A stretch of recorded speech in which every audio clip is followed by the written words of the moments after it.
बिस्मिल्लाहिर्रहमानिर्रहीम। नबी करीम सल्लल्लाहु अलैहि वसल्लम ने इरशाद फरमाया, जिस चीज़ से तुम्हें नफ़ा पहुँचे उसमें हिर्स करो और अल्लाह से मदद मांगो और कमज़ोर ना पड़ो।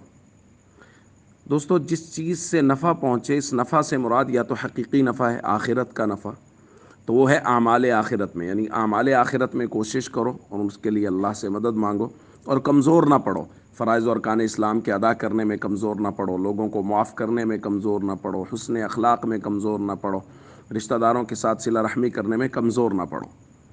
और दूसरा इसका मतलब यह है कि नफ़ामंद चीज़ से मुराद है दुनियावी नफ़ा, यानी कोई चीज़ उसमें लग रहा है कि इसमें दुनियावी नफ़ा होगा, तो हुज़ूर ने फरमाया उसमें हिर्स करो। हिर्स करने का मतलब ये है कि उसमें कोशिश करो, और कोशिश करने के बाद सबसे पहला काम है वस्तईन बिल्लाह, अल्लाह से मदद मांगो।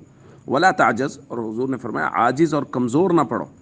किसी काम के बारे में ये मत सोचो कि मैं ये नहीं कर सकता, मुश्किल से मुश्किल काम। याद रखिए, जब किसी इंसान के दिल में ये आ जाएगा कि मुझसे ये नहीं होगा, मैं ये नहीं कर सकता, मैं कर ही नहीं पाऊँगा, उसके बाद उसके क़ुव्वा और हिम्मत जवाब दे जाते हैं, फिर उससे वो काम हो ही नहीं पाता। इसलिए हिम्मत बांध के अल्लाह से मदद कर मांग के काम को शुरू कर दिया जाए। जब अल्लाह से मदद मांग के काम को हिम्मत से शुरू करेंगे तो अल्लाह की मदद शामिल हाल होगी और इंशाअल्लाह सारे काम बनते चले जाएंगे। अस्सलामु अलैकुम वरहमतुल्लाहि वबरकातुहू।